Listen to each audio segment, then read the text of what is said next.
To become a stronger chess player, you have to improve your decision-making process. And I want to help you with that because I'm going to explain you every decision I'm making throughout this game so you can understand how chess professional thinks throughout the game.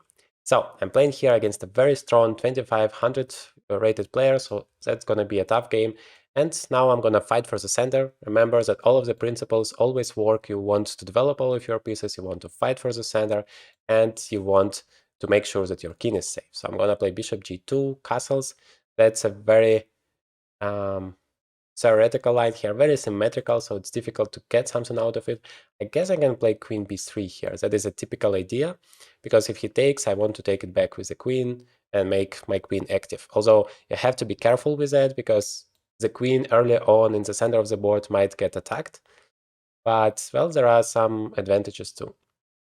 So he wants to play knight b6, I guess, with a tempo. And then if I go back to b3, he has bishop e6 with another tempo. So a typical idea is here to play a4. And yeah, I'm still not sure. Maybe I could bring it back to d3 then and still play a5. Let me play a4 for now. Because if he plays knight b6, queen to d3, bishop to f5, I have the move e4. And that is, yeah, good for me because I win some tempo, and also I'm very, very active in the center.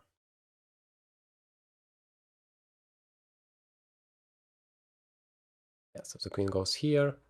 I mean, queen b4 would be also good for me, but a5 comes with the tempo, then knight c4 comes with the tempo. If I go back to a3, I mean, don't like that. But on d3, the queen seems to be good here. Also, I'm still having this idea of playing a5. Might play a5 himself, but he has to spend another tempo on that. Otherwise, of course, it's time for me to castle, and then I can attack in the center, because notice that I have two central pawns against just one. Plays bishop e6, which is, of course, a very good move. Now he's controlling those squares, but not that worried about that. I'm gonna castle for now and see what happens. I have here knight e5 ideas, bishop to c4. Okay, but now I can be relatively safe on c2, protecting everything, and at some point I can play b3 with the tempo. Maybe a5 first and b3, pushing all of his pieces somewhere. Okay, maybe he wants to stay on a6. Yeah, the bishop is actually pretty annoying along this diagonal if I play the move b3. So I can play rook d1 now, getting rid of this pin and preparing the move e4. At some point, should be a good weapon. Although I have missed knight to b4 now, then bishop b3. No, that is not nice. I should have started with the b3, pushing his pieces back and then getting some space. Let's see if he plays. Oh, he doesn't play it. Yeah, it's also annoying. But here I have a5 as a tempo. Maybe he wants to play queen b3 and just exchange. By the way, knight d2 might have been a good option, because that's covering that square and attacking the bishop. I mean, after queen b3, yeah, I thought I can go back, but then knight takes d3 is a problem. I wanted to attack the queen afterwards, but I don't have... I have the d2 square, and then maybe attack the queen, but somehow it feels to be very, very passive. Maybe I don't have time for that. Maybe I should have placed my rook on e1 instead, to not to get into trouble. Okay, queen b4 feels weird, to be honest. I understand he wants to play bishop b3, but somehow all of the pieces are now weird there. So maybe knight d2, attacking this bishop and threatening rook a4. If I play rook a4 right now, he has queen b3. And it's not like I'm achieving something and my queen is hanging. So knight d2, dealing with this threat, creating my own threat, and, well, exchanging the knight for a bishop is generally quite a good thing. So let's see. I mean, if he exchanges, I can take it always back with a pawn, attacking his queen, and then the bishop is still a problem. And then the b file is opened. So I get a lot of tempo to win. Yeah, I don't like queen b4. I guess after queen b3, it was really more difficult for me. Because the endgame, it's fine, but I should spend another tempo. Maybe it's not that big of a problem. Okay, he goes back. Maybe now is a good moment to play e4, because he doesn't have this b4 square, which would be a desirable one for him. I weaken some squares here, but the main thing is the knight has no penetration squares. If he takes, I can just take it back once again. My d4 pawn is hanging, so it's important. I don't want to miss it. But also this queen, it's like it doesn't have a lot of squares to go. I mean, right now, if I play rook a4, the only square is queen to d6. But once I play e4, now I'm going to have e5. How are you going to save all of that? I don't really understand. Or I can play e5 first, and then rook a4 is basically threatening to win the queen. The drawback is that the d4 pawn would be hanging, so maybe, yeah, rook a4 following up by e5 would be great, because rook is protecting the d4 pawn. I mean, that's the plan against something like knight c7, a passive move. You can play actively, like knight takes c3. Maybe that's gonna save the piece, yeah, because he's gonna have the b5 square and then the h5 square. But I can play e5 and block this whole thing, and then attack his queen once again. I mean, I have to take with a pawn. Everything else is too passive. I don't want to just exchange my queens, and yeah, why would I do that? Also, the pawn is supporting the d4 pawn, so I have a very healthy pawn chain here. I think he's still in trouble, because queen b5, I mean, if you played queen d6, e5 is a problem. Now still e5 is a problem. I definitely want to block that, because the queen would be very dangerous here. And also, I just want to limit his moves with the queen, and then try to win it somehow. Maybe c4, maybe bishop f1, we will see. But e5 for now seems to be very good. Also knight d5, I mean, runs always into some kind of c4. He also has some ideas, but yeah, it's definitely gonna be a pattern. Knight d5 also takes the square from the queen, so maybe bishop f1, and now the queen has no moves to go. And if the knight goes back or to g4, then at least it's a little bit offside there, and I can use it somehow, hopefully. I can play c4, queen goes to b4, back the only square, and then I have... Okay, he actually goes knight d5. But what happens if I just play bishop f1? I don't get it.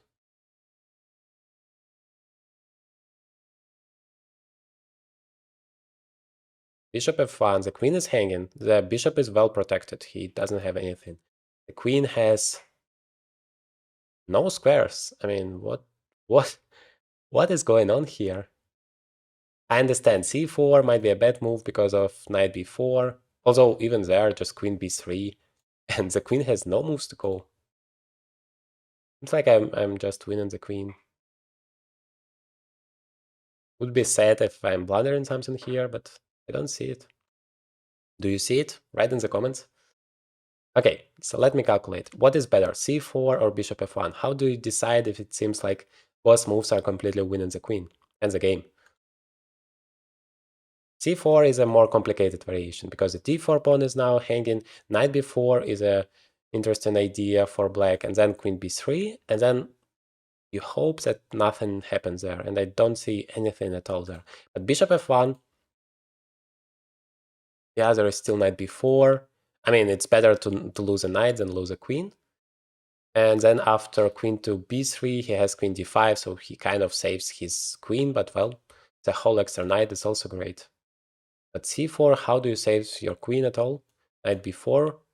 Ah, okay, you have queen b4 in the first place, and then the queen is saved. Okay, then we play bishop f1, because that is still making sure that my pawn structure is very solid. I really like that everything is protected except for the c3 pawn, but I just need to make sure that this one is safe. Yeah. Bishop, knight to b4.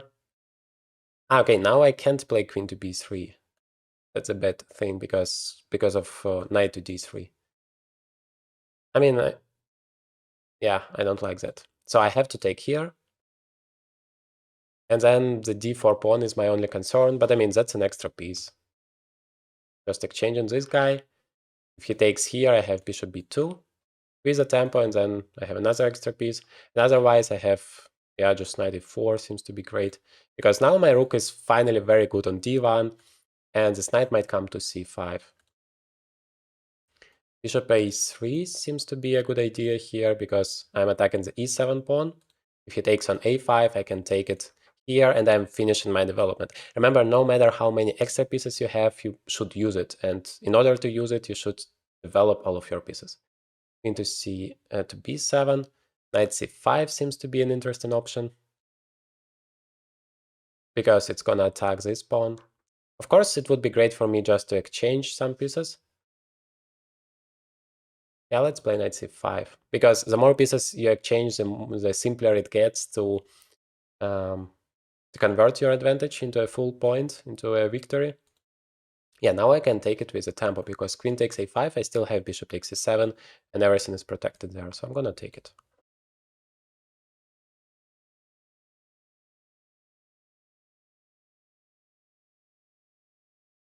Okay, queen escapes, but I can just go back. I mean, this knight is stupid there. Let's bring it back, and maybe I'm gonna have a6, knight b7 ideas afterwards. Yeah, queen on d5 is great, but like I said, I'm happy to exchange, so I don't see any drawback to play queen to, I don't know, queen to b3 or queen to e4. What is better? Maybe just queen to b3. Because where does the queen escape? I just don't want the queen to escape anywhere, but after queen b3 there is no square for him to escape. Okay, that's fine for me. Yeah, I understand he's gonna have a few active pieces, but extra knight is an extra knight. Knight a4 seems to be attacking that pawn, and potentially maybe I'm gonna get to c5 with my bishop, where everything would be protected. And if he plays e6, of course, I'm gonna have a nice outpost there. Okay, so here I like bishop c5 because it protects the pawn on d4, freeing my rooks here to fight for the b file, and also attacks on a7. Yeah, now I can just play rook b1. Once again, I want to activate all of my pieces, and I want to exchange pieces. That helps me with boss, rook to d7.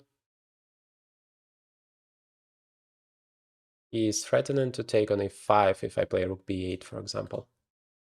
So I have to just protect it for now, I guess, to make this pawn structure even more solid. By the way, what about knight c3? I mean, that's just trapping the rook, as that was a good chance. Now I can do that, because it also protects my rook, like there could be nothing happening here, and I guess, well, maybe a good moment to resign. Now I can exchange a lot of stuff and be just an extra rook. I mean, I understand you're 2500, but rook is just too much. Yeah, let me just defend it. What is the point? I mean, defend everything and then attack everything.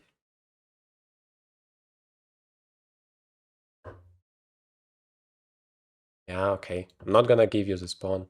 I like this pawn. Now let's bring the rook there. You can take the h2 pawn. I don't need that. I'm gonna take this one and just promote. No, no, I'm not giving you that. Rook b7. Okay, time to resign, please. Okay, hopefully it was useful for you in terms of improving your decision-making process throughout the game. I have a whole playlist with games that I have played and commented, so you can learn how I think in the real time, and well, you can take a look at the next game right here.